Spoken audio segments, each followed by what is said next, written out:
East Hampton Town Board, we are live and being recorded. Good morning, everyone, and welcome to the July 18th work session of the East Hampton Town Board. Carol, would you please read the roll call? Councilmember Present. Councilmember Lees. Present. Councilmember Rogers. Present. President Square. Present. Please join me in saying the Pledge of Allegiance. Pledge allegiance to the flag of the United States of America and to the republic for which it stands, one nation, under God, indivisible, with liberty and justice for all. Today's meeting will start with the public portion where any member of the public may address the board on any topic. We ask that you please keep your comments to 3 minutes or less. That will be followed by bids. We'll have the 2022 annual audit presented by Naraki Smith, the Benson Preserve Invasive Vegetation Removal Project, and an amendment to the UR map MN2 URP 135 access to South Flag Street, followed by liaison reports. And we have a few resolutions to do today. So Carol, do we have anyone signed up to speak? Anyone in the audience wish to address the board at this time? Jason, do we have any callers on the line? We have no callers on the line. Okay, we can move on from public comment. Please let me know if someone hops on in the next few moments. Absolutely. We have Jeannie Carrozza, Purchasing Department, has some bids for us. Good morning. Morning, Jeannie. Hi. Few bids, a notice, and extension. The first bid is to accept food service and kitchenware items. That's with Mavilla of New York and APCO Paper and Plastics. Purchase and delivery of toilets for prison cells. Secure detention products is the apparent low bidder for that one in the amount of $15,225, and that's a quantity of 7. Next is the acceptance of 19 Joshua Edwards Court IA system. Keith Grimes is the apparent low bidder at $49,008. The extension contract for supply and delivery of auto parts, Advanced Auto Parts, Grade A Petroleum, Fleet Pride, and Morgan Auto have all extended their contracts. And finally, a notice for the Harbor Master Building roof replacement will be on for Thursday. And that's it. Any questions for Jeannie? No, Thank you, Jeannie. Thanks, Have a great day. And that brings us to the annual audit for 2022. We have Dave Tellier from Naraki Smith. Jason, I believe he should be in the waiting room. Yeah, absolutely. I have Dave and Craig Hauser in the waiting room. Very good. Should I admit them both? Please do. All right. They are joining right now.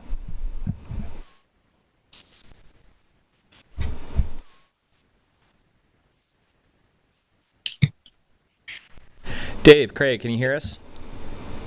Yes, we can. All right, you are live.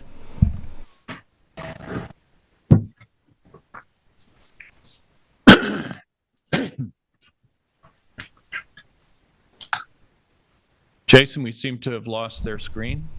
Give me a second. I'll just make sure that they're up and running. I have them on gallery mode right now. Okay, there we go. There we go. All right. Back up. Good morning, Dave. Good morning, Craig. Good morning. How are you? Very well, thank you. You have prepared the 2022 annual audit report, and you're going to give us and the public of the town a summary on the results of that audit. Correct. If we're ready to go, we'll jump right into our presentation. Excellent. Please continue. Okay. Well, thank you for having us this morning. We apologize we couldn't be there in person. I'm actually I had to bring my daughter to her college orientation, so I'm out of Long Island right now, so I apologize for that. But well, you probably wouldn't have missed the traffic this morning. So. Well, I'm sure I probably didn't, so that's always a good thing. But Craig and I are happy to be here to present to you. We just have a brief presentation to kind of go through, but we'd be happy to answer any questions or comments that anyone has, during the presentation. So first, we like to always kind of just go through our scope of services. What did Naraki Smith perform for the town? So we performed the audit of the financial statements for the year ended December 31st, 2022, in accordance with U.S. generally accepted auditing standards and government auditing standards. We assisted the town in the preparation of their annual financial report, which will be submitted to the Government Finance Officers Association in accordance with the Achievement and Excellence Award for Financial Reporting Program. We did perform a couple of other audits that are required through whether the statute or town law or federal laws. So we performed the single audit of the federal award programs that are in accordance with the OMB compliance supplement and the uniform guidance for the same fiscal year ended December 31st, 2022. We also performed an audit of the Department of Transportation, which relates to the state single audit for the consolidated financial awards that were received for the highway. And then we also performed the audit of the Justice Court. We also will talk about any findings or recommendations that we've cited here relating to our audit. Our second slide relates to the audit readiness and responsiveness of the audit conduct. I'd like to have Craig Hauser, who is the audit manager and in charge of our team, kind of jump in here and just kind of walk you through this slide. He obviously worked really hand in hand with Becky and the rest of the team there on site. Jason, could we see if we can get the presentation up? We're not seeing once they share the screen, we can do it. They have yet to share the screen. Oh, okay.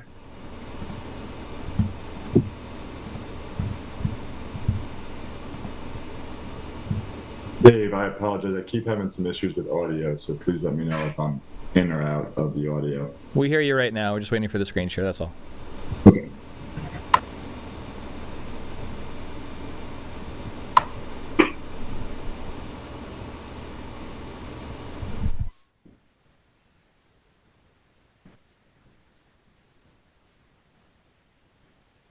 Sorry, I'm having Wi-Fi issues here. I don't know.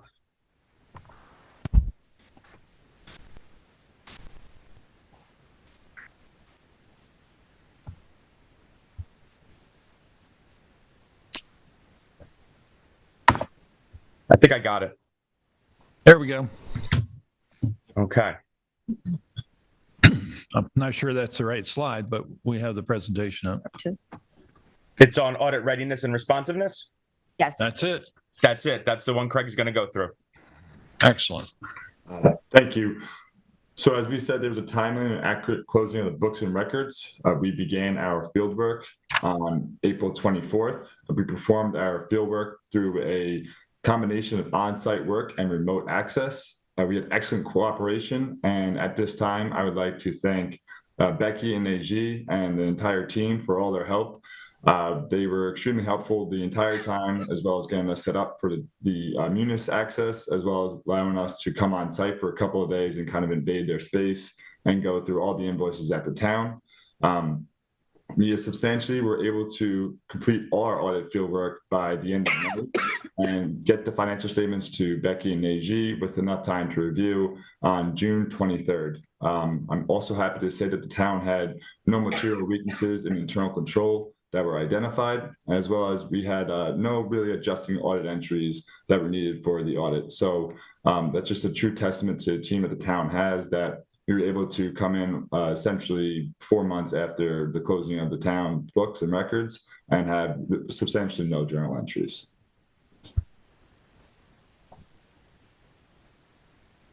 Now going into the financial statement highlights, we'll just kind of walk you through the various sections that are there for the, throughout the report. Again, this was an annual financial report, so there's more information contained within this report than is necessarily required by New York State. But however, all the information that is in here is actually very, very useful, not only to the reader of the financial statements, but obviously to the town board and to management. So the first section is our introductory section, which goes from pages 1 through 12. Just kind of gives a brief overview of the town. It has the town map, the principal officers for the year that was audited, the organizational chart, as well as the transmittal letter from the supervisor, as well from the finance department. Then we kind of go into the financial statement section of the report, This is really the main financial statements here. The first few pages, pages 13 through 15, is our auditor's report, which was a clean or unmodified opinion, which means that the financial statements are presented in accordance with U.S. generally accepted accounting principles, and the audit was conducted in accordance with U.S. generally accepted auditing standards. The only change here to the opinion from previous years was that there was an additional paragraph relating to the change in accounting principle.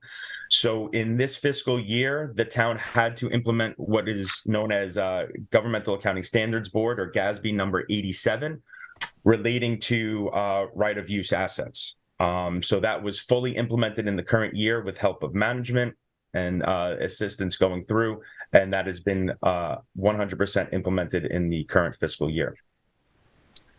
After the audit opinion is the management's discussion and analysis section, or the MD&A. This area is very useful to the reader of the financial statements because it does a couple of things. One, it provides not only an overview of all of the significant areas contained within the report, as well as what's applicable to the town, but it gives the reader of the financial statements a little bit more of the information on a I don't want to say on a trying to think of the right word, not on an accounting basis, because what happens is that management utilizes this area to really convey what happened with the town for the fiscal year. So it gives a lot of information relating to why things increased, why things decreased, what are things that are going to impact the town going forward, or impacted it whether positively or negatively this year. So there's really a good amount of content and information within this section. After the MD&A section is what's called the government-wide financial statements, which are on the full accrual basis of accounting. So all of the various assets and liabilities of the town are fully demonstrated here on the financial statements. These financial statements are really modeled after a for-profit entity. So all your debt, all your capital assets, everything is accounted for here. So just to run through some of the numbers, the town had total assets as well as deferred outflows of resources of just over $934 million, of which substantially sits your capital assets, net of depreciation, totaling just under $687 million, which this primarily consists of land held for conservation, as well as the land that's owned by the town of just under $595 million. Total liabilities and deferred inflows of resources for the town sits at $343.5 million. Again, here, the larger portion of what's due here relates to bonds payable, which right now totals a little over $80 million at the end of the fiscal year, of which $12.5 million was repaid in the 2022 year. We did have a new bond issuance of $6.7 million, which sits at an interest rate of about 4 to 5% over the course of the payments. And we did have one new bond anticipation note totaling $17 million. The largest liability that's on the books of the town is what's called the other post-employment benefit obligation, or this is related to the health and benefits relating to retirees of the town. This sits at about $117 million with a net decrease of about $48.6 million. This decrease relates to various changes in the actuarial assumptions used to calculate this amount. Again, this amount is related to not only the retirees, but also your current employees that are earning those benefits as they are working with the town. So it's an actuarial determined amount that's due and owing. And this leaves the town with total net position of a little over $590 million, or what is kind of, what, if you were looking at it as a for-profit company, it's kind of your retained earnings, so to speak. The next set of financial statements are what's called the governmental fund financial statements. Now, these are the funds that are consistently managed by the finance department on a day-to-day basis.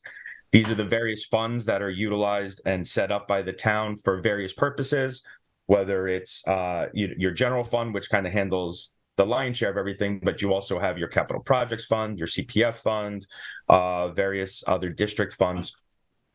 So your total assets for all of your funds sits at a little over $204.6 million, which primarily relates to cash on hand. Your total liability sits at just under $35 million, which again, the half of it relates to the bond anticipation note of $17 million. Continuing with your governmental funds, you have total fund balance of $150.8 million. Now, this is consisted of 4 different categories. You have $1.4 million in non-spendable. These are amounts that relate to expenditures that were paid in the 2022 fiscal year that relate to the 2023 fiscal year, primarily retirement benefits or health insurance payments that are made. So that money is earmarked as non-spendable because it's technically spent already for the next fiscal year. You have a little over $80 million relating to restricted fund balance. The lion's share of this really sits in the CPF fund, as well as some reserves that the town has set up. You have $43.5 million of assigned funds. This is primarily consisting of a lot of every other fund besides what's called your general fund, your main fund. All technically any fund balance that's left in those funds are assigned specifically for that fund or for the purpose of that fund. And then you have $25.4 million of unassigned funds. This represents amounts that have not been earmarked in any shape, whether restricted, reserved, or assigned for a specific purpose. And this amount sits in your general fund. For the year, you had a net increase in all of the funds in total of about $5.8 million, with total revenues of about $176.7 million, slightly down from the previous year. Again, this amount kind of ebbs and flows each year relating to the real estate transfer tax, which resides in the CPF fund. So that obviously, as real estate transactions occur, year over year, that kind of fluctuates and can skew those numbers. Your total property tax revenue for the year was a little over $62 million, which was within the New York State tax cap. You had total expenditures of just under $171 million. This was more than the $155 million that was spent in the previous year.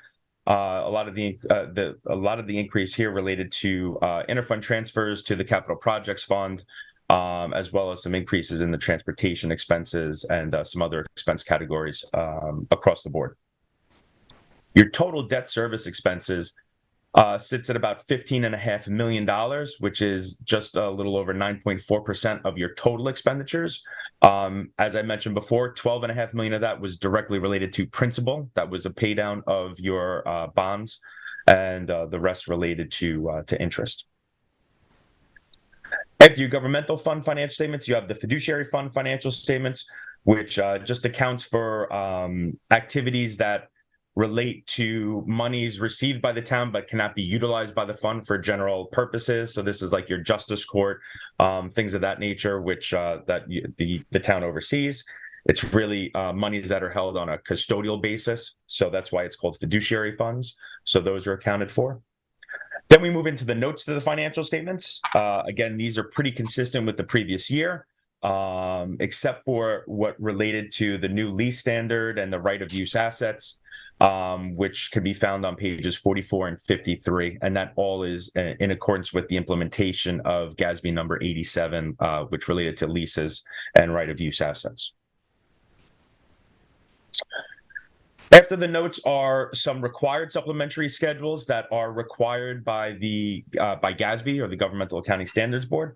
So for every fund that has a legally adopted budget for a major fund, that's determined as a major fund, we have to have a budget versus actual schedule, which are contained in these areas, as well as some schedules relating to the other post-employment benefit liabilities and calculations, and your pension obligations and contributions to the New York State Employee Retirement System, as well as the New York State Police and Fire Retirement System. After the required supplementary schedules are what are other supplementary schedules or information. Here we have some information related to the Capital Projects Fund and your schedule of open projects that are ongoing and how they're being funded. We have our combining schedules for all of the non-major funds that are contained within the financial statements, as well as the budget versus actuals for those non-major funds, but that they do have legally adopted budgets. So we have all that information contained there. Then we move into the statistical section. Now, this section is one of the main sections that is required for the GFOA's award program with the annual financial report. So A lot of this information, which the statistical section kind of revolves around some of the key areas, which not only financial trends, but revenue capacity, debt capacity, demographics of the town. What's nice about these schedules is because the lion's share of this report is really focused on the singular year of what happened and what was transacted. These schedules really give information over the last 10 years. So there's a lot of good information back there to really see where the town was 10 years ago and where it went, and then how we kind of got there. So a lot of really good information that's contained in that area. There have been no changes to the format of those schedules, really just, obviously adding in the new fiscal year information. And then we end with the federal single audit. I mentioned before that we performed a single audit on the federal award programs. So the town has received and expended more than $750,000 of federal funding, primarily in the Section 8 program. So that triggers what's called a single audit.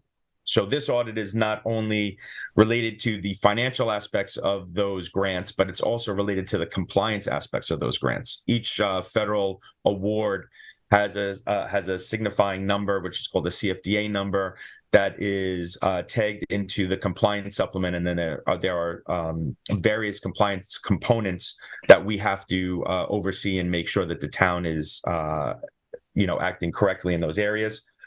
We're happy to say that we had no findings or question costs in relating to the federal award programs. All of our reports that are contained relating to them were an unmodified or clean opinion.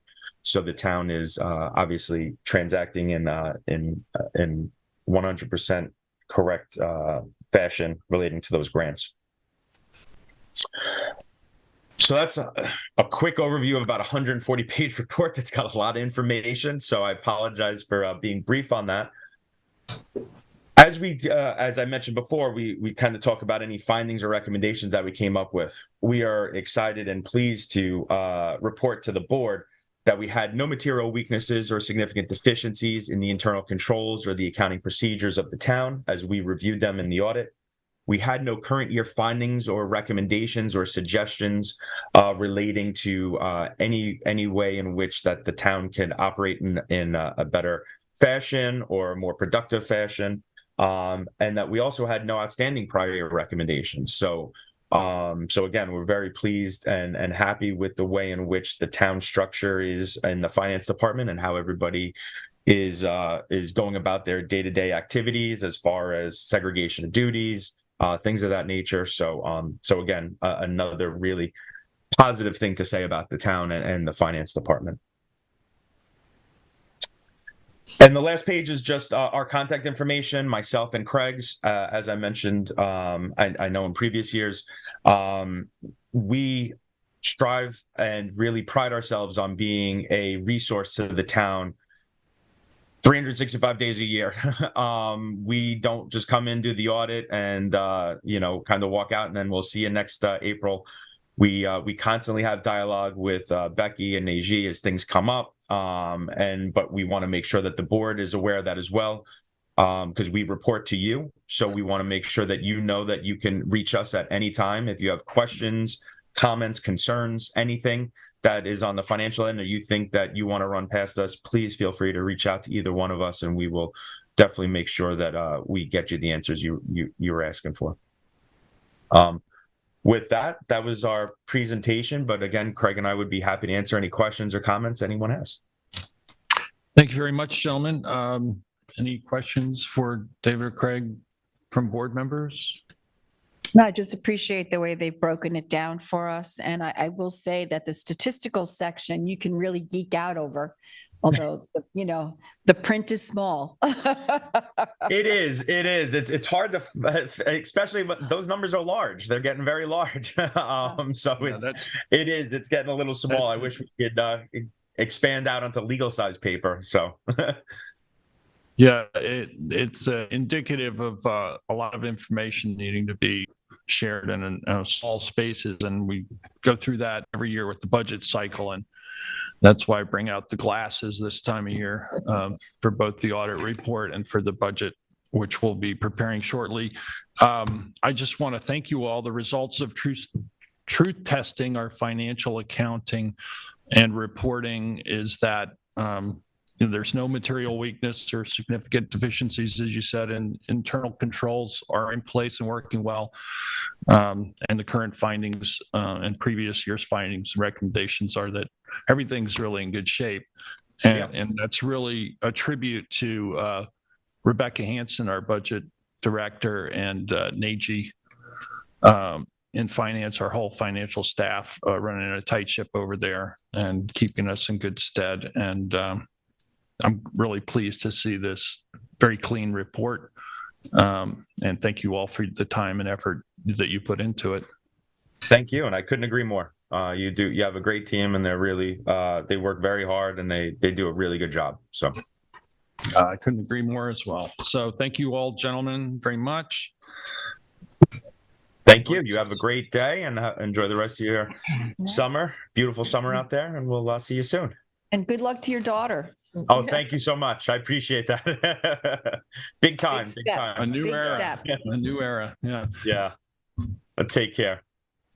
All right. Be well, gentlemen.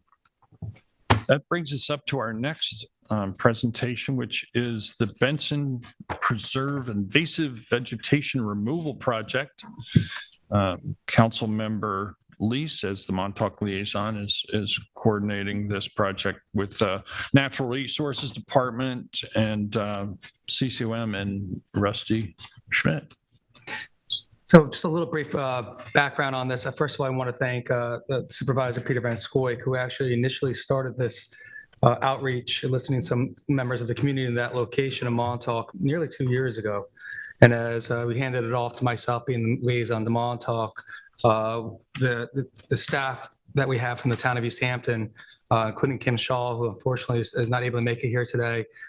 Jeremy Samuelson is here. Other reviewers of this have been Brian Frank, Melissa Winslow, Mark Abramson, and David McMaster, working together as a town, as a lead agency on this potential project, working in collaboration with Jamie LeDuc and CCOM. Laura Tuman, who was there earlier, has also helped us out and still is helping us in other ways then too. And then bringing in involved members of the community, then also introduced us to Rusty Schmidt, who's a landscape ecologist from Nelson Pope and Voorhees.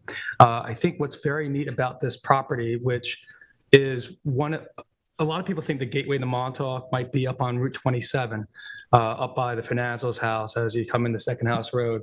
The gateway to Montauk, to me, is the original Old Montauk Highway.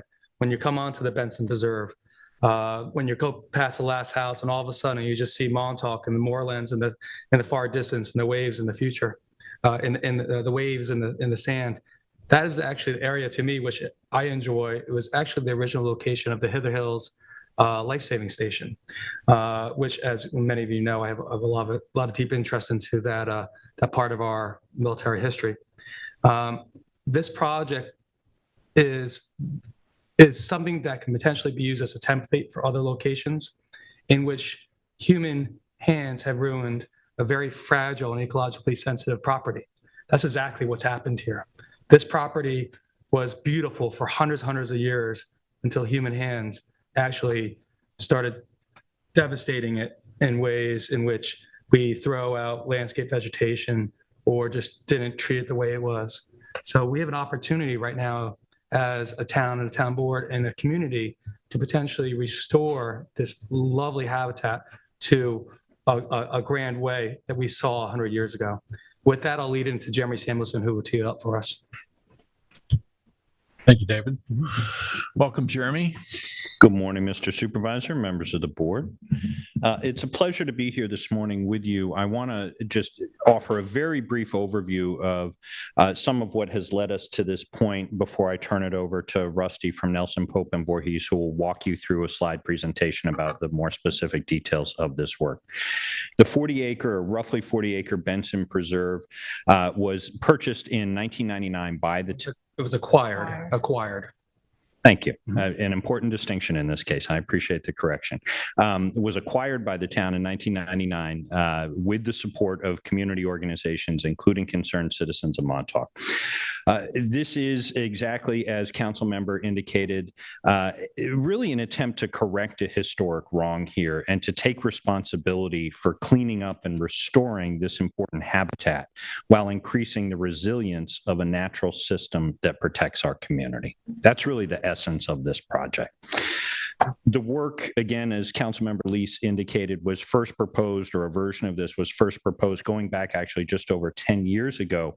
But limitations of staffing and funding meant that that was a project that we weren't yet able to get to on the list.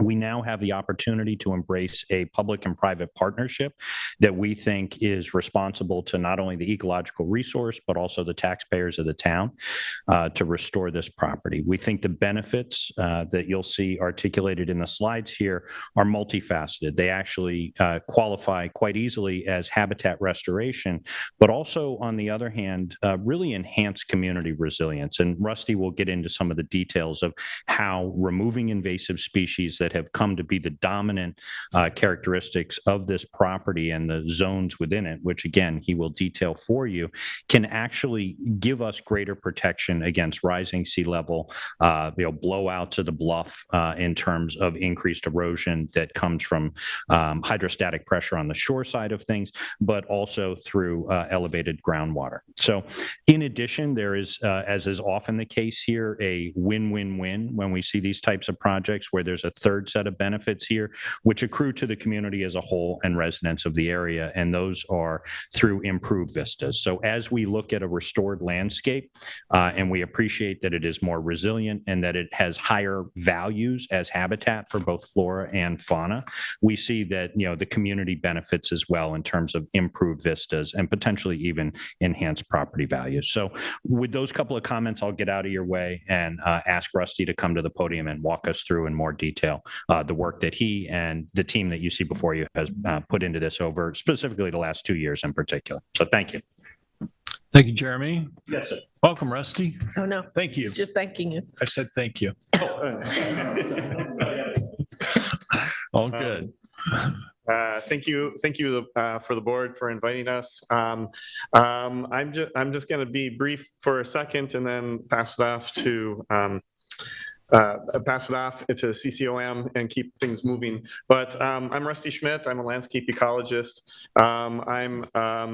Have been working here on Long Island for about 10 years and really however, I've been working in this field for 30 plus and really look to how can we look at opportunities? And so I'm with Nelson Pope and Voorhees, and that's just a little bit about me and my background at the moment.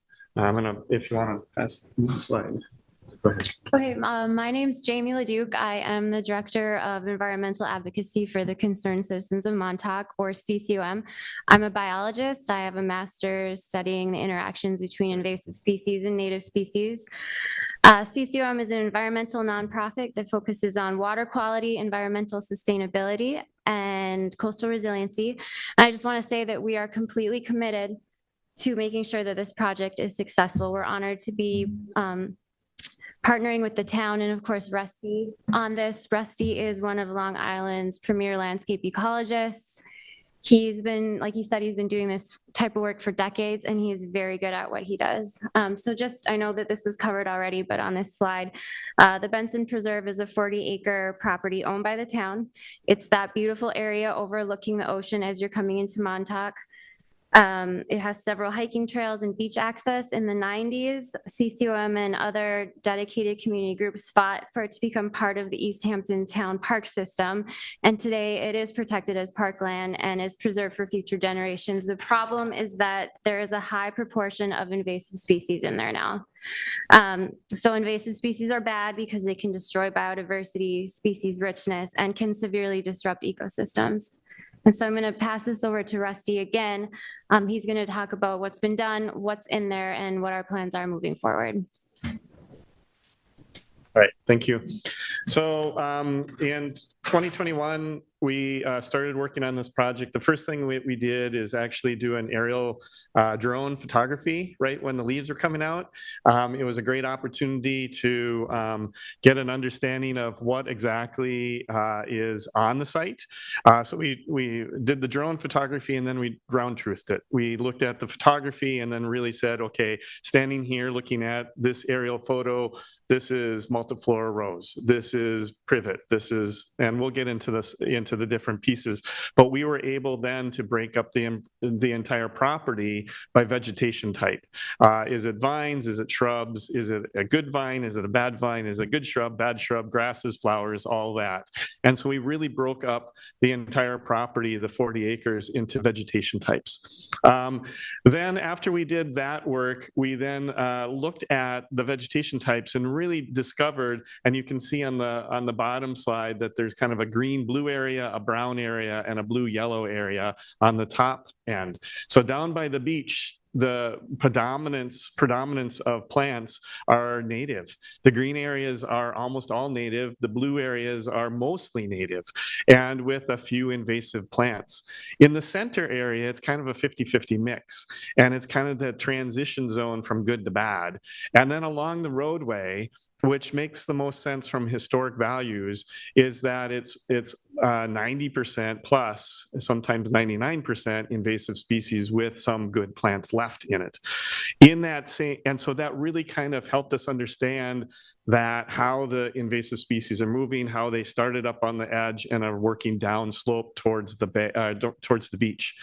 The other thing that we noticed is, and if you want to jump ahead, so then what we did is once we figured out the vegetation types, we then calculated the other issues, the soils, the slopes, what is going on the property, and a number of other areas. And we broke those vegetation types into management areas. And we actually have 150 different management units figured out for each area.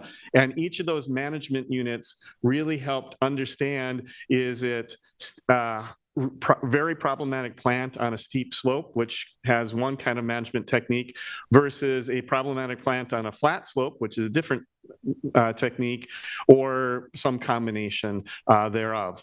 And so by doing that, we were able to determine that the top third is our first grab. We might try to do more in the future, but right now what we're looking to do is do the top third of the property, which is about 16 acres.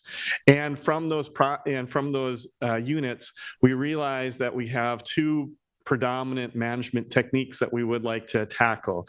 The first one in the blue areas is by man-made work, which what we're going to do is go in there with a little articulating backhoe to actually pull out the plants. The bad plants, the invasive species, are shallow rooted, and so they come out pretty easily. Those are on flat slopes, and mostly shrubs, are border privet and Morrow's honeysuckle. And they are the ones that are 12, 15 feet tall. They block the view. They are shading out everything underneath, and they keep seeding themselves back in. And so they're becoming more and more problematic. But because they're shallow rooted, they actually come out pretty easily mechanically. The other section, the yellow areas, are on steep slopes and are predominantly vines. They don't come out very easily by pulling or by human interaction. And so what we're going to propose is a different technique, which is about 8 acres. So half 8 acres is mechanical. The other half is we're going to enclose these steep sections with a exclosure fence and release goats into those areas. I'll explain more of that in just a second. So we have two different techniques of managing that will hopefully start this winter, where we do the enclosures, cut down the big shrubs. Then in the spring, let the goats out on the goat areas. They actually eat their favorite foods are poison ivy, greenbrier, multiflora rose, Japanese honeysuckle, which are the vines, and also Japanese knotweed. So they're going to go after those plants, and they don't really eat the native grasses. So it really has an opportunity to show how that will hopefully balance out that side. Then over the summer of 2024, what we're hoping to do is go through and see if we need to pull out any extra plants, see if we need to add more goats or take out goats, and have that goat management as a key factor. Then in 2024, hopefully, not hopefully, we will plan to start seeding it back in. We're planning on collecting seed from the site this fall and next fall from the site in other good areas down by the beach, and see what comes up from the seed bank, and then add a little extra seed from super local site being right there from the property. Next slide. This is a little before and after picture, so you can see that if we're just looking at the top third, you can see it's pretty, it's not a real picture, this is a fake picture, but you can kind of see how we're removing the shrubs off the top and seeing how we're not stripping the site bare, but really trying to get a whole bunch of new vegetation to grow. But our partners are the town, who is our lead agency. I'm with Nelson Pope Voorhees, and I'm the technical advisor with a bunch of my team at the office. CCOM is going to be managing the site, and we'll get into that in a second of how that all helps out. And then local residents are also a key factor in this, mainly because, I'm going to jump to the bottom, they are our primary source of funding. We are not asking for funds from the town. We're looking to get permission from the town to work on this project. We have a 10-year plan at the moment. It's actually a forever plan, but we need to start somewhere, and so we're looking at 10 years. We're looking at $865,000 to do the entire project over the 10 years. $600,000 of that is coming from private citizens. 200 of it is already dedicated from one family. And then we're also we've just applied for and hope we will receive from the Suffolk County Habitat Restoration Grant, $250,000. So from the funding side, that's all. We kind of have it starting to organize and congeal. However, we are looking at other grant opportunities to decrease the private fund requests. Permitting, we do not need, because we're staying on the top portion of the bank, we do not need permitting from the DEC. However, we do request approval from this board to do the work. Phase one is, as I said, mechanical removals.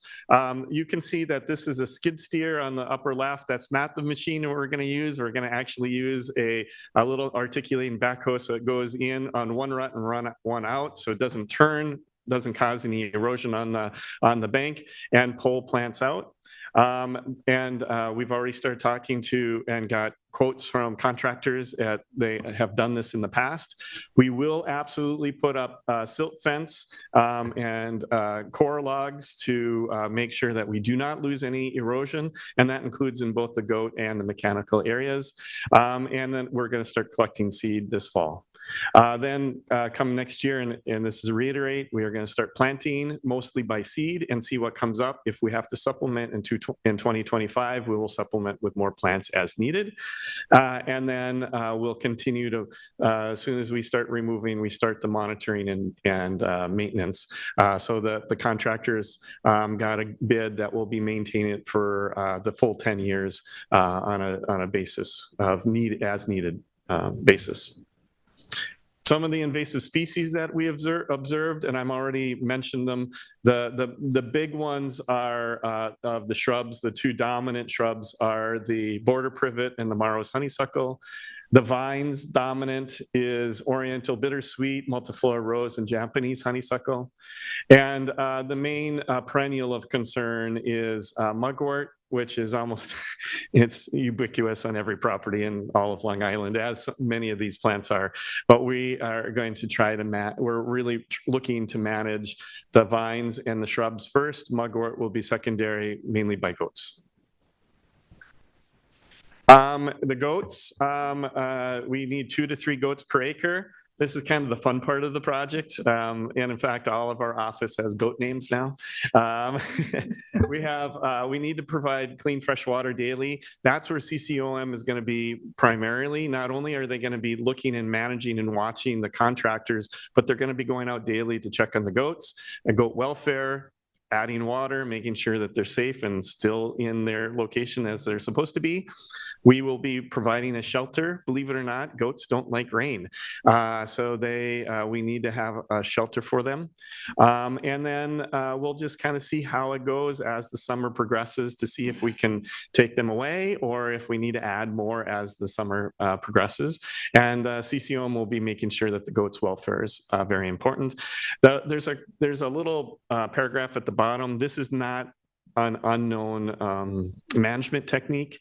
It's been, in fact, they just did a whole bunch more goats in Riverside Park in Manhattan just earlier this spring.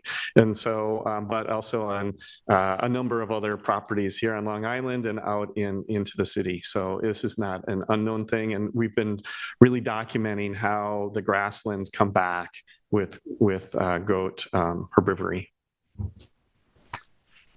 So last piece here, goat locations, there's, you can see there are the yellow areas. There's 4 areas in different sizes, and they are, and none of the areas cross any of the walkways down to the beach. We will continue to have access to the beach at all locations. We just will have vegetation or goats up against the fence lines. And it's 2 to 3 goats per acre. I think we covered that, other than there's pretty pictures there of the cool goats. And the last piece that I want to hit is when we did the observations, what was really interesting to me is that I observed a whole bunch of, I was definitely trying to catch all the birds while I was out there. It was perfect timing with doing bird sound surveys. And so what I observed is in the areas where it's predominantly invasive species were the common birds that you would see in your backyard, the robins, the cardinals, things like that, chickadees, all of the same things that you're probably used to. But what was really cool is when we got down to the beachfront, I really started hearing the coastal birds and some of the more unique birds like that towhee in the upper left, or the cerulean warbler in the middle. And so I really got to see a lot of interesting birds in the better habitat. And it was really a sharp divide of where we saw the birds. And so what I'm hoping that this all occurs is that we got the birds there. If we can get this back into a proper restoration, we're going to bring the coastal birds back. And Cornell Extension, our Cornell ornithological laboratories are saying that we've lost somewhere around 35 to 40% of our coastal birds, mainly due to habitat changes. And this is an opportunity to make a small dent into that. Questions? Board members have questions? No, I just want to mention that my son lived in California for quite some time, and they had he was doing PSAs for nonprofits, and they had very successful programs with goats grazing. So it's been around for quite some time, yes. and there is the data for the to suggest success with them. I agree. Yeah, I wonder if there's. Go ahead. No, I was just going to say, I went to a conference that the American Farmland Trust put on in Riverhead a couple of years ago, and they use goats at solar farms to keep, the panels clear. So I'm excited because I know that some of the farmers have talked about goats, and I think this is a tremendous project, and I'm very grateful to, this public-private partnership and CCOM and the donor that stepped forward, and this is an exciting project. And as you said, David, it's the it's the gateway into Montauk there on Old Montauk Highway. And I'll just add, thanking the staff of Natural Resources for their input and work, and Planning Department as well. Working together to do the identifications, really important. And I may be available in the spring to help shepherd the project forward. Oh. And I wonder if there's a civil service title for goat herder. Goat herder. Or do we have Goat supervisor. or do we have goats on state contract? I don't know, but those are probably things that will happen in the future. I think it was town of Hempstead had goats to dispose of leftover Christmas trees. They had a drop off and the goats basically ate the trees. So It's a win-win-win. Absolutely.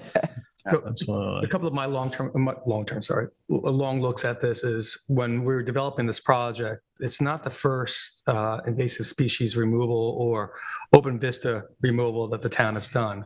But a lot of times what happens with that is that after the nuances or the good feeling wear off in the first couple of years, invasives come back. So that's why part of this project is the long-term maintenance look of it, of the 10 years plus, hopefully from there, is very important. I would hate to drive past here in 10 years from now when I don't sit in the seat and it grows back. That happened very close to this location in Kirk Park. Right. And so that's why I look at this as a template right now as potential other actions that we can do, going forward. So the science behind this, developing this template, we discussed this in the Nature Reserve Committee recently. They'll review this document, and also at the Montauk CAC on there, the science that Rusty, you and Jamie are putting behind this right now to show this is the template moving forward for mechanisms, techniques to use. It's very exciting, but I'm very happy to know that there's a long-term commitment to this on there. That for the township, I think, is it's extremely beneficial. And if I may, we're working on the financing to look at the long-term beyond 10 years, by the way, so that we're looking at trying to make sure that beyond 10 years that the maintenance will continue. We just needed to have something set in stone for the report and how to get this thing started. But we're looking at the finances to make sure that the long-term maintenance, forever maintenance will occur, because the invasives of here, they're not going to go away. And then the other piece that I neglected to mention is with the native plants, especially, border privet and some of these other plants have roots that are only a foot to a couple feet deep max. All of our native plants that are found on the shorelines have roots that are as tall as me or taller, 6 to 8, 12, 15 feet. And that's really what holds the dune in place. So that's what we need to get back into place. I thank you for articulating that, because as we're, in the way the town is looking at our natural resources as systems rather than this particular natural resource and how they interact with each other, and how important it is to have the whole system be healthy, from, the birds to the pollinators to the healthy root systems that protect us and good soil. So this is another a way to protect the entire system. And I think one of the things next on this is we'll continue to look at like legacy drainage issues in that area then too. These have all come up, and that could be one of the reasons why we do get sometimes seed banks coming down from residential properties down in this location. So, but we can't see it yet, what's there. And that might have been different 50, 60 years ago, but it's an opportunity for us to cure some of the ills that humans have put onto this property, unfortunately. So moving forward, I think the town will discuss this. If we're supportive of it, we'll look for the next mechanism to go into the partnership with CCOM, town being the lead agency, with our involved agencies and neighbors, and report back, have another internal meeting, report back to the town board, and try to move this ahead on maybe potentially the schedule that Rusty has put out. Yeah, that's excellent. Thank you, Rusty, for all your work and contributions to this project, and Jamie and CCOM. And we're very grateful also for the support that we're finding in the private sector through donations from generous folks in the area. And that's critical, to helping these projects get started and come to fruition. So we thank you all for that. We look forward to the next steps. Especially the goats. And sorry, on the goat aspect, I forgot. we actually have already discussed a security plan for the goats too. I'm so sorry, because it's not just keeping the goats and from human interaction, but human interaction from the goats too. So this has all been part of a long-term discussion that we've had too, and I apologize for jumping back in, but thank you again. Yeah. Thank you so much. That takes us up to our last agenda item, which is the amendment to the UR map MN2 URP 135. This is access to South Flag Street in Montauk, and John Jilnicki's here to run us through this proposal.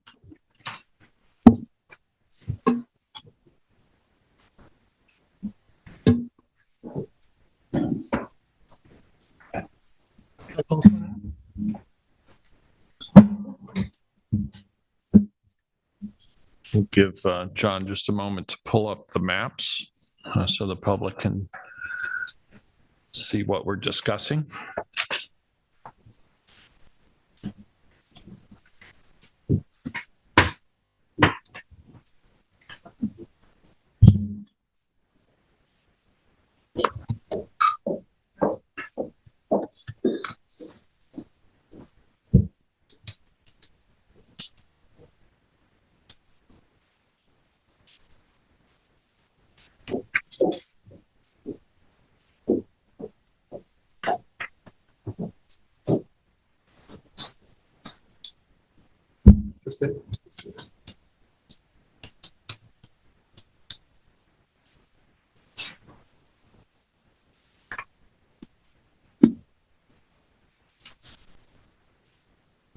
This is the existing map. You can see there's. John, could you just try speaking into the microphone a little? Just pull that over I'm sure closer. that one is good. This is the You might need existing to pull urban the other renewal one map. down. Is it working? The other Oh, that one. one there?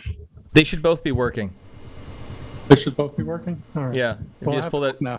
a little bit closer, you'd be fine. That's all good. All right. So this is a amendment with regard to urban renewal lots 134 and 135 on this map. The same person owns both lots. And there are wetlands present that would make access via the street more difficult. So he had requested an amendment, and I'll share that with you. And when you say access from the street, you mean the South Flag Street Yes, portion yeah. It's wet, and to the so, south and west? yeah. We don't have it on here? Oh, I have it on this drive. This is, I have it up different from the drive. Yeah, I missed it. Oh, okay. I have it on the drive too. I think we should pull it from there. Okay. That's Dave, easier do for you you. pull I don't know. Doesn't on matter. the zoning board? Let's see, look at it. I do. Okay. Yep. Proposed Everything? and share. And Just, You are screen, it's up. Okay. You're good. All right, so you can see the driveway access noted on across 134, which I said is the same property owner, and he's willing to do this to access 135. That would allow also an abandonment of the road in front of urban renewal 135. The planning board has recommended this as a better means of access to avoid the wetlands, get greater distance from the wetlands.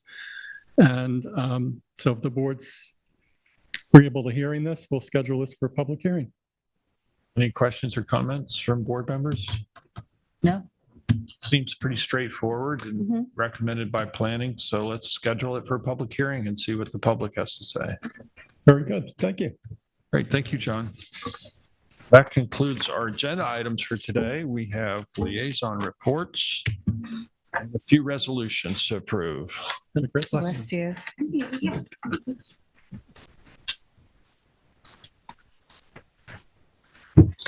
She took this stuff, please.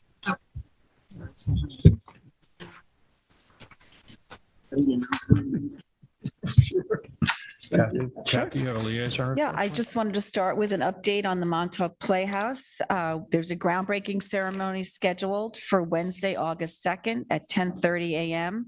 A press release should have gone out about the ceremony from the Playhouse Foundation. They have requested assistance from the Parks Department that day to set up and put away the chairs that are currently stored in the raw space. So I was going to reach out to Tony and his crew to see if they could help out with that.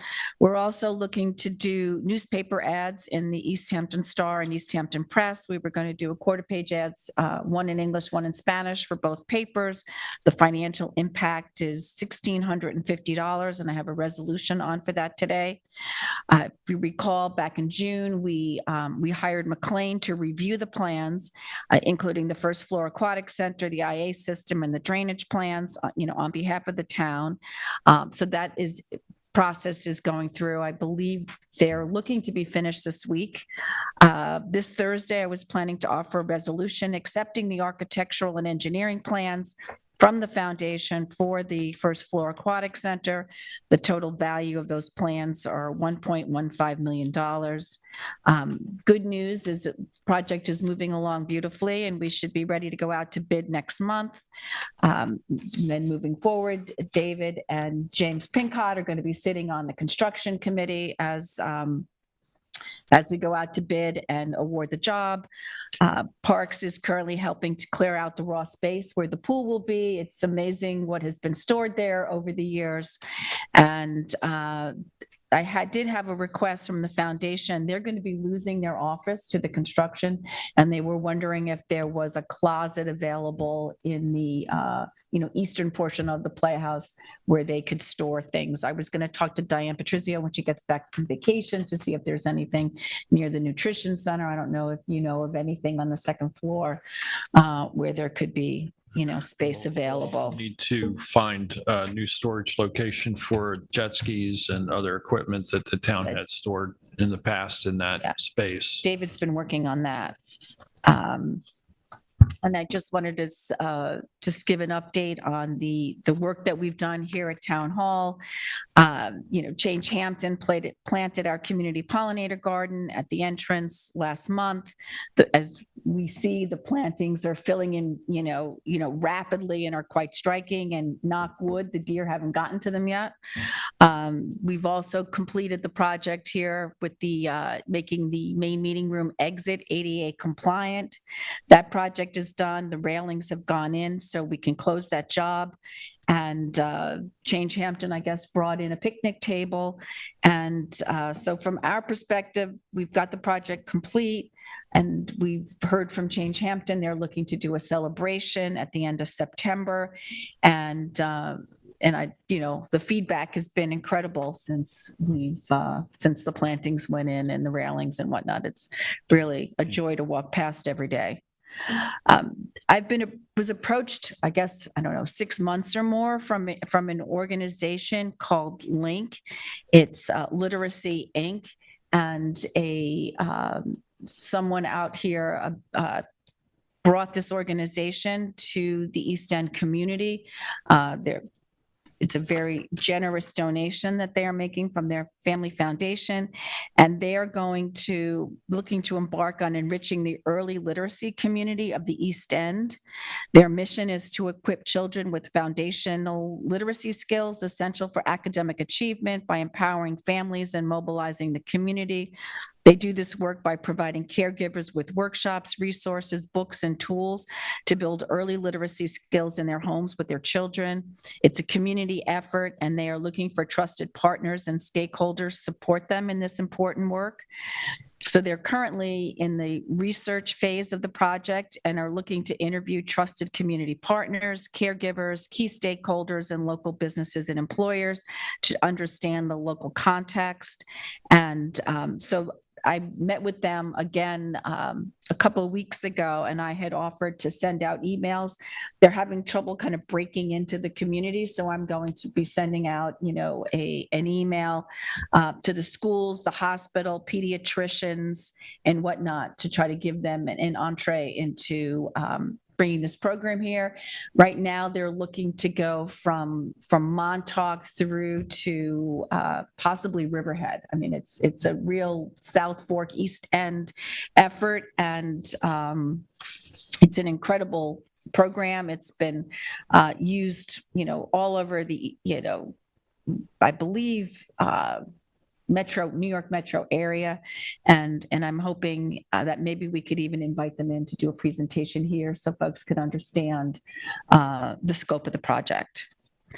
Next, I just wanted to give the board an update about the YMCA and the several capital projects that we're working on. As you know, we awarded the roof and HVAC projects. A pre-construction meeting took place.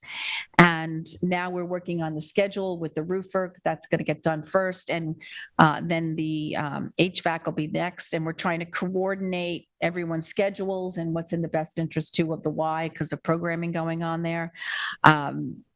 As far as we're replacing the starting blocks for the lap pool, McLean was on site last week, and we're going to get those in before the start of the swim team practice.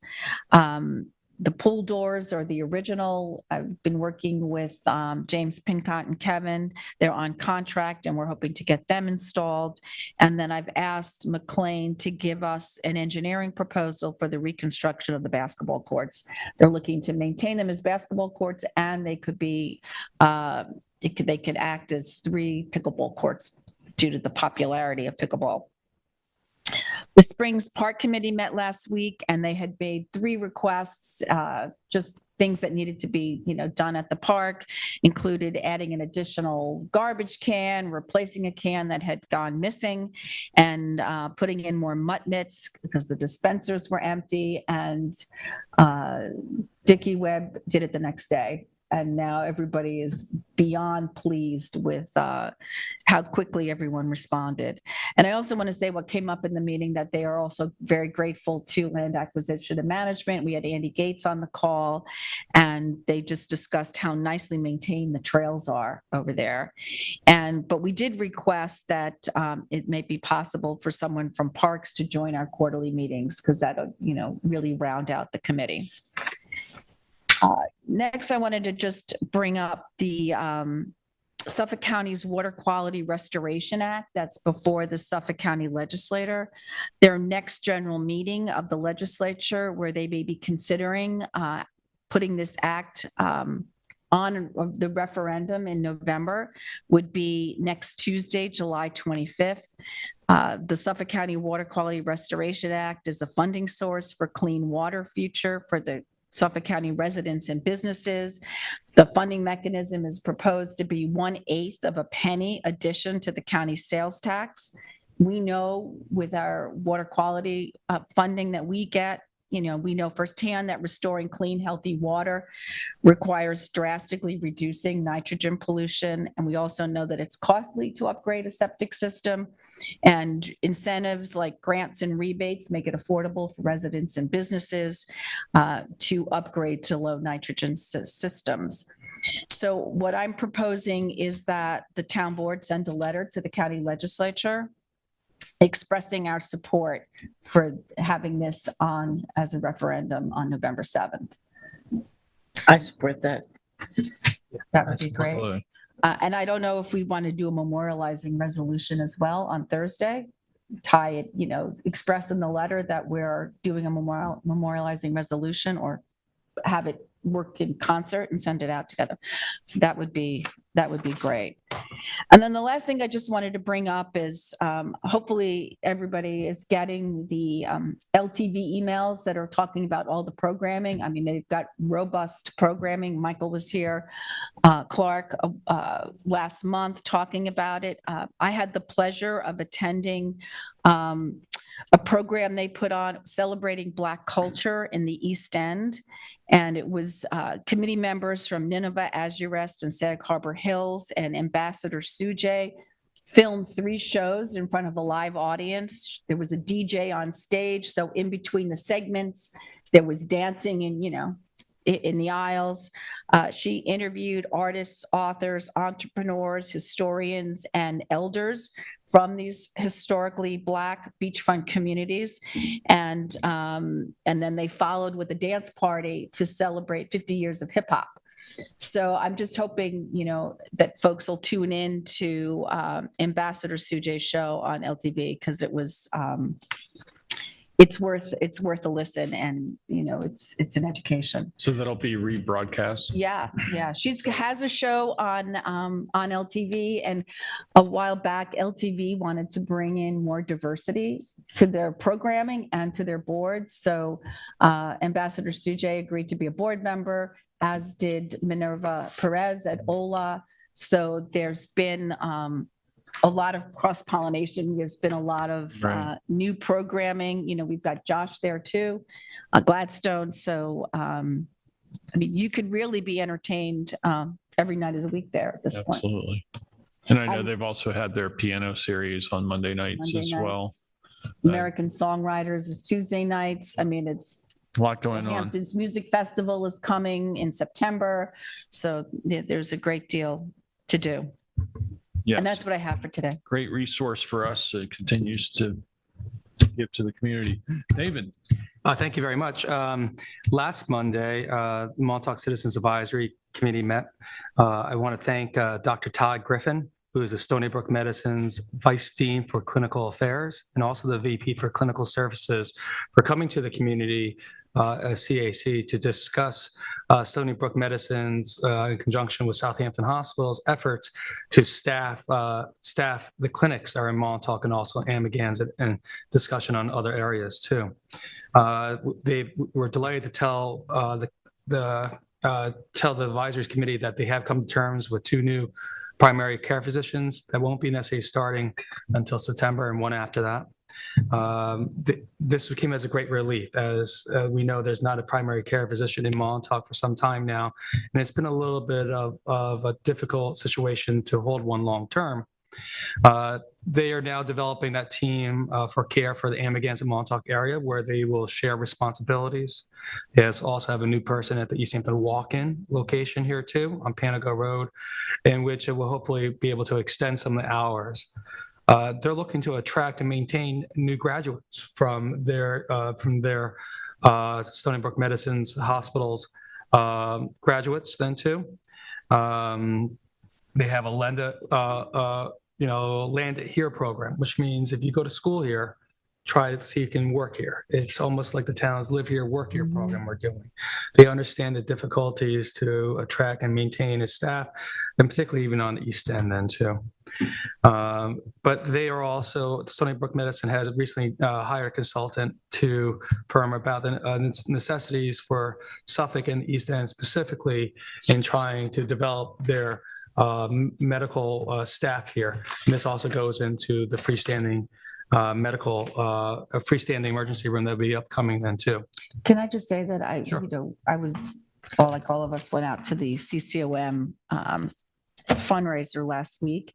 Everybody was so appreciative, David, that you brought a representative from Stony Brook Hospital to the CAC. That's what folks were talking about. Thank you. I worked with Robert Ross on that and others, because Robert, and it's been discussing this with, again, the business committee and the supervisor. It's becoming an area of medical. I mean, Montauk goes from 14, 15,000 to 70, 80,000, and sometimes in the summertime, but we don't have a consistent medical presence on there then too. They heard that loud and clear. They wanted to make sure that there was no loss in translation between someone in Stony Brook to a town council person or a person in municipal government to the CAC. They decided to come out here and lend that voice. And I thought that was wise of them. And I thank them. And I thank the community for voicing the concerns and giving the town board an opportunity, and Stony Brook Medicine's opportunity to come out and discuss it with them. So I thank you for that, and thank you for that's what happens. We're trying to address this as town board members here then too, and I appreciate hearing and letting me know about that feedback. Montauk CAC also discussed many of the community organizations right now. As we know, a lot of our volunteer community organizations are having open swims. Again, Sarah working with Playhouse, and they're opening then too. The airport subcommittee gave them an update as best I could to where the litigation is from the Montauk Airport. And also the Montauk's beach subcommittee discussed, they're pleasantly happy with how the summer is going, but of course, seeing that this is the week just past July 4th, how intense it was on our beaches and other locations. But I do have to say that the tenor was less, and I think the results of the hard work of the town board and the town staff and this year in preparing for the summer has really worked great. I mean, this was probably our first great full summer outside of COVID, and it's busy out there, as we can know. I want to let everyone know the Nature Preserve Committee also met last week. We had a discussion on we're continuing to work on changes to Chapter 182. That's still upcoming. And we also discussed bamboo on some of our town preserve and town managed properties then too, knowing that we removed the bamboo at an expensive cost on the Maloney property. Where is it? How do we also develop invasive species management programs on there without putting such a great burden on the town staff?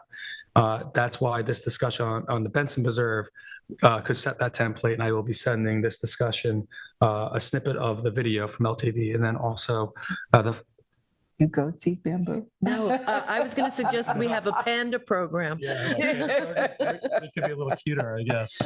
I don't know. That's a good question on there.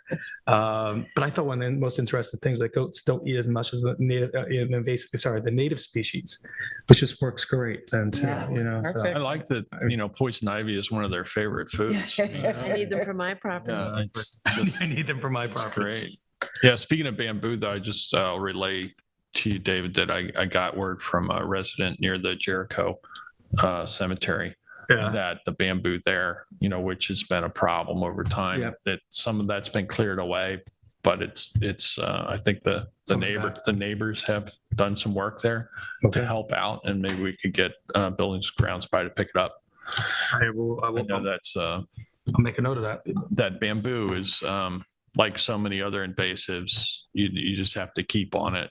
And I know anytime I start seeing invasives popping up on my property, and it's a lot more prevalent now that the pine forest is gone, it gives an opportunity for invasives to come in. So like Japanese knotweed that's making its way across the lawn, and 3 different types of nasty vines, and you just have to keep at it.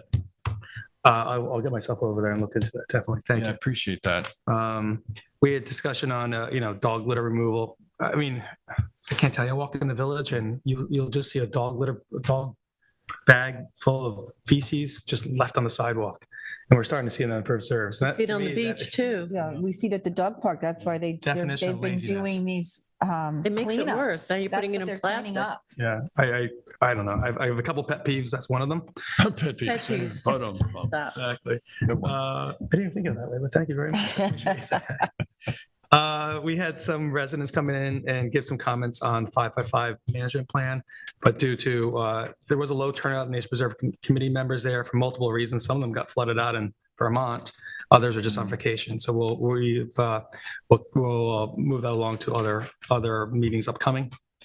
I want to discuss that the Community Housing Advisory Board did meet last week also. This is their second meeting. It was a great round and well-versed meeting of the membership of that advisory board. We came to some great discussions on current projects, such as the 395 project, a little bit of the 114 project, and then also going through some of the guidance documents then too, that gives the rules and responsibilities for each membership then too, which is great. A lot of that was developed earlier and templated from the Water Quality Technical Advisory Committee. It made it very easy to use and transform that there then too. It's a very astute and dedicated committee that's there, and a lot of energy, which is great to always surround yourself with.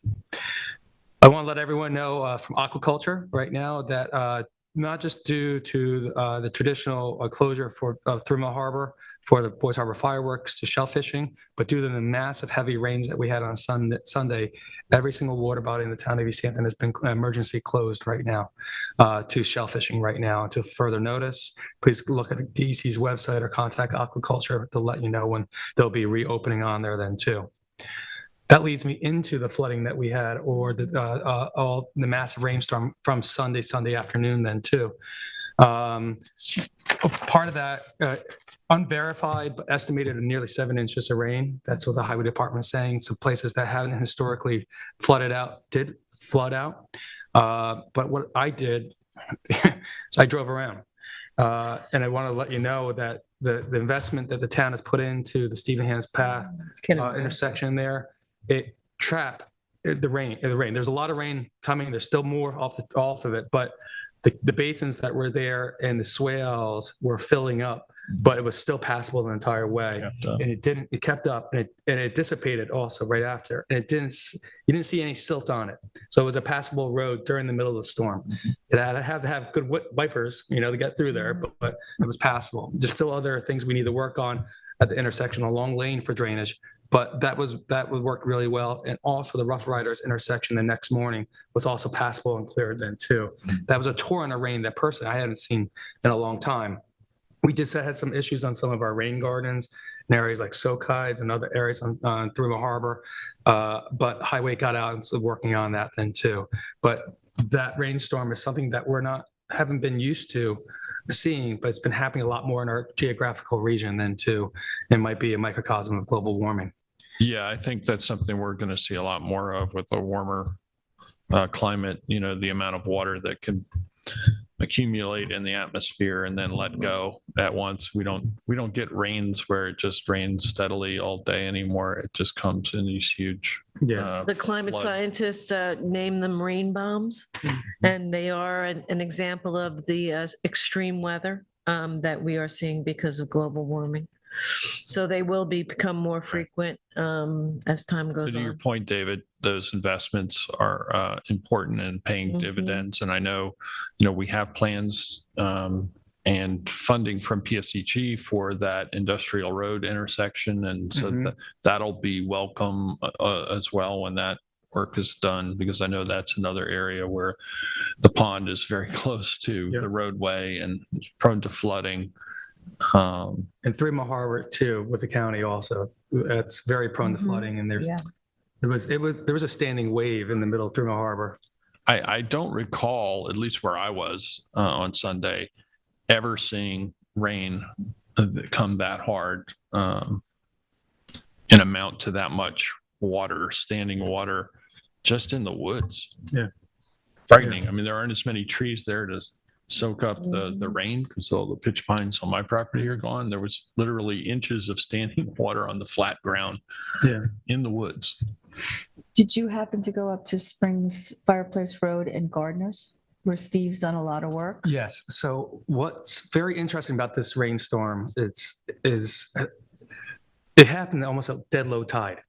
Okay. If you look at the tide cycle, we actually had, that's why you also have to be very careful, and the town is putting a lot of infrastructure into the rain gardens to try to treat road runoff before it hits our surface waters. The surface waters at that time were lower, so there actually was there's a lot of volume and to be able to put water in our surface waters instead of the tide being high. That intersection has always been very difficult. That's actually daylight and connected, but by the next morning it was dry and drained on there. There was, Underwood, I think there's a lot of reports that are out there, but we got very lucky at that portion because I think it was dead low tide and the water was able to go somewhere instead of just piling up then too. And it's also been very, very dry. I mean, we've been in a drought, so there wasn't any saturation of the soil. So the reason it was puddling was it just was coming down so fast that it couldn't be absorbed into the ground as fast as it normally would. So. And I'll just point out that drought is also, people say, well, if it's raining so much or there's a drought, one of them can't be related, but they're both related to climate impacts. So the last one I have a request also from Montauk Historical Society. They would like, on the behalf of the town, to submit an application to put second house on the National Historical Register then too. They have drafted it with the help of their Mia Sertic, their executive director, and also the application form with their historian. The town would have to accept that through a resolution. I think it's a great option to do so. It would be very similar to the process in which the Life Saving Station did. The society there crafted the application on behalf of the town. The town approved it, and it was very successful. Yeah, I'm supportive of that. I think that's a great idea. Great, Rob, maybe we'll get that on. No brainer on that one. Yeah. And with that is my, everyone have a great rest of July. And, well, for my liaison reports. Never mind. Well, thanks for those well wishes, man. I'll see you around. It's never too early to wish somebody a good rest of the month. Thank you, David. Okay. Yes, so I'm going to reorder my liaison report and start with Energy Sustainability Committee because I think it follows the conversation we were just having. Gordian Racky was a guest and he presented on community choice aggregation. Southampton, we already have the legislation to be able to have community choice aggregation, which is where the entire community can is opted in and can opt out of buying our energy rather than from fossil fuel powered plants, from renewable energy sources, whether it be 100% or offering different products. And we're looking to see if we can move ahead on that. Southampton, we're watching what Southampton's doing as they just sent out an RFP for the purchase of an energy provider. So we're watching closely on what happens there. They also discussed if we are able to move ahead with CCA, there were some stumbling blocks, challenges through LIPA in terms of tariffs, but if that gets resolved, they're also stressing support for a robust engagement program for the community as we roll that out. Also, they passed a resolution to make a recommendation to forward a town electrification act where we would move forward 1 year ahead of what the state just passed, in essence, on electrification of removing fossil fuels in part and wholly in your home, and particularly in new construction or substantial renovation here in town. And again, the last recommendation that they passed was a sunset provision for gas-powered leaf blowers for 2025. And again, as we talk about all the impacts that we're seeing in the town, we're starting to move along in the impacts. I hope everyone keeps in mind how important it is to get off the fossil fuels to reduce the greenhouse gases that are getting put into our atmosphere. Also, we spoke about systems, sustainable landscaping practices, doing some, again, information for the community in terms of perhaps multi-page brochures on what native plants work, why it's important, and as we heard today, soil attenuation is one of the most important reasons for it. So they'd like to, again, have information sent out as much as possible to town residents in whatever format we can do that, so that people are educated on the better practices for landscaping, et cetera. We paused our CAC reports. So on July 8th, I attended the Wayne-Scott Citizen Advisory Committee meeting.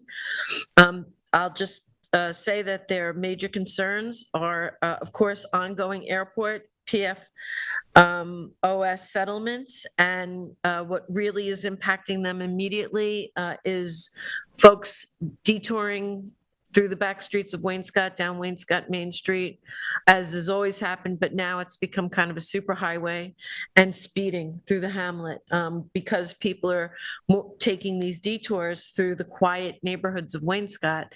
They've really become dangerous areas where folks are speeding through them, and also the volume of traffic that's going through them. There was a Wayne-Scott School budget update from Hershey Eggington, and there was a lot of discussion about what's happening in Wayne-Scott School. They are looking at their forming for their WCAC Business Community Award nominations. We're very interested in the numbers that I read out from what our first responders respond to on a weekend basis, and they support them as well.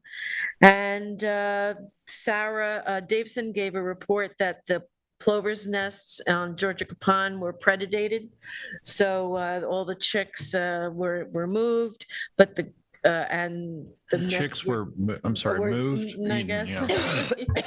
Predation. Predation.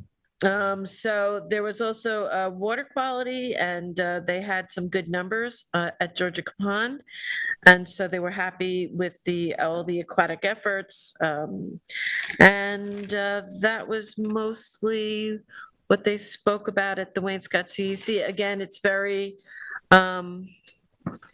they're passionate and they're very concerned about safety on their back roads there in Wayne-Scott. They met for the first time at the Wayne-Scott Chapel. I believe that was in 3 years, 3 or 4 years that they've met in the chapel. So it was the first in-person meeting. So it was really nice to see people outside of their Zoom squares. And I hope that continues. You know, they didn't really have the use of that indoor plumbing very long before COVID hit, right? I don't think it's Not done yet. Still not done? The plumbing's not, they're still working on that. Oh, okay. Yeah, the new kitchen's in, but the plumbing's not attached yet. I was relating that when I first moved here over 20 years ago, I was an elections inspector. I got posted there, and there was a pump for the water in the kitchen and the outhouse, A which hand was pump, yeah. yeah, a hand pump. It was really a great experience to go Old back in school. time a little bit, yeah, and experience that. The zoning code amendment group met on Monday, and with the department heads are presenting to the committee a suggested change to 255, the zoning. They are noting for us some conflicts between different areas in the zoning. Some of the codes conflict each other, so we're talking about that. And also looking at updating the idea of clearing, when to update COs, and revisions to the natural resources special permit, including a name change, because apparently folks get very confused and are always trying to make applications in the natural resources department for the natural resources special permit, which makes sense, but they don't have, it's under the planning purview. Yeah. So we talked about, and the planning department was presenting their suggestions. They were presented by Tyler Borsak. Tina Lagaren also joined us, the assistant planning director, as well as Jeremy Samuelson. Next up will be the natural resources department. Mark Abramson will be presenting his recommendations, and then we'll go to buildings and code. So that's what we're working on right now, and that is my report. Great, thank you, Kate. So we'll have an internal meeting tomorrow regarding the Cranberry Hole Bridge, which remains closed. And I know that's of concern to residents, particularly in that area. It's an inconvenience, but it's been deemed to be unsafe, even for pedestrians. We will be reviewing all the information that we can put our hands on with regard to the responsibilities, who's responsible for the bridge, and to seek a pathway forward to have that bridge opened again. It may be that that particular bridge will have to be replaced, but we'll try to get to the bottom of it as soon as we can. I know, as I said, there's a great deal of interest and concern among residents who utilize that bridge frequently. We'll have additional bond on for the Gateway project, which is the removal of overhead lines at the entrance to Montauk on the new highway Gateway, where it intersects with the old highway Gateway. And this is a project that is mostly complete with regard to, I guess, some of the preliminary work. However, Verizon is the last piece that needs to be done. They were waiting for cable to arrive. That's arrived. So there will be some additional work there, but that bond will be for an additional $250,000, which represents the amount of the grant that we had expected to receive from the state. This was a grant that was offered to us through Assemblyman Fred Thiel. The state, in reviewing the project, has deemed that the grant money from through DASNY, that the project does not qualify for that funding due to the fact there's multiple jurisdictions involved. That money will instead be diverted to another town project, which we will have to decide upon. So anyway, the bond will be for an additional $250,000 on Thursday. Looking forward to that project getting completed. We'll also have an internal meeting regarding FIMP and FEMI, Fire Island to Meriches Inlet. Update, the bids were opened on July 13th. So we're going to review current status and any other outstanding issues that need to be resolved in order to include the town in the FEMI portion of the schedule, rather than perhaps waiting as much as another 2 years for work to be done. That all seems to be going along well. I met with the planning director and the county commissioner of planning and environment's office regarding the Suffolk County's proposal for a affordable housing law. That they circulated a law that would make eligible up to 80% of AMI, the average median income, for grant funding.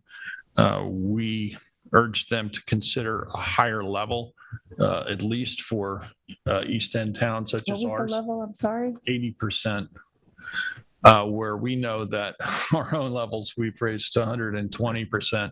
130. 130 due to the very unique circumstances that East Hampton faces, along with some of the other East End towns. They've come back with a recommended proposal from their committee at 100%. The dialogue will continue. I think they're cognizant of just how difficult things are out east here, and that to be considered based on those incomes really affects East End towns much more than it would western part of the county. So ongoing discussions on that. And that's what I have for now. We do have a few resolutions to do. We do. I have resolution 2023-1006, and this is for the Montauk Playhouse groundbreaking ceremony newspaper effort.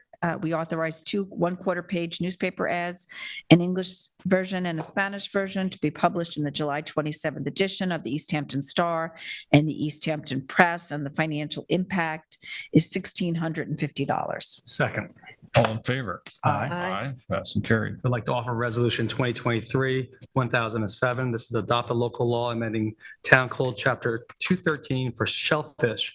We had a public hearing on any of these changes on July 6, 2023. Second.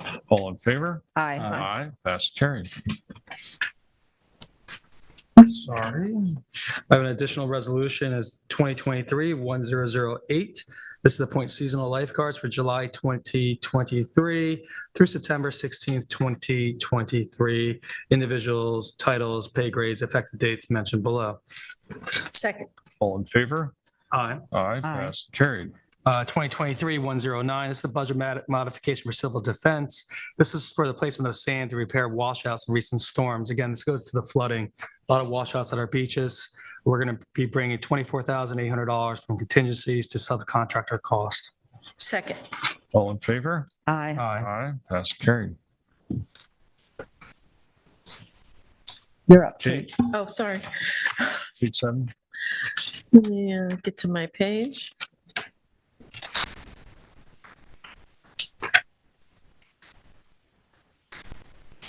I have no resolutions according to the copy I received. Page 7. I'll go with it. It's I have the, 2023-1010. This is accept amendments to Chapter 255 zoning related to affordable housing dwelling units. Public I hearing. got that, yeah. And I think the public hearing also was on July. It was held in July. Do I have a second? Second. All in favor? aye. Aye. Aye. Pass and carried. Resolution 1011 is to approve the payment of an invoice, and that's for East End Counseling PLLC dated July 9th, 2023, in the amount of $550. Second. All in favor? Aye. Aye. Passed and carried. Are there any other resolutions or matters to bring before the board? No. I do not. So Okay. I'd like to make a motion to go into exec session to discuss litigation, real estate, contracts, and personnel. Second. All in favor? Aye. Aye, passed and carried. Shall we reconvene at, it's 1:30, okay? 1:30 is great. Thank you very much, everyone. Stay safe, be well. Thank you.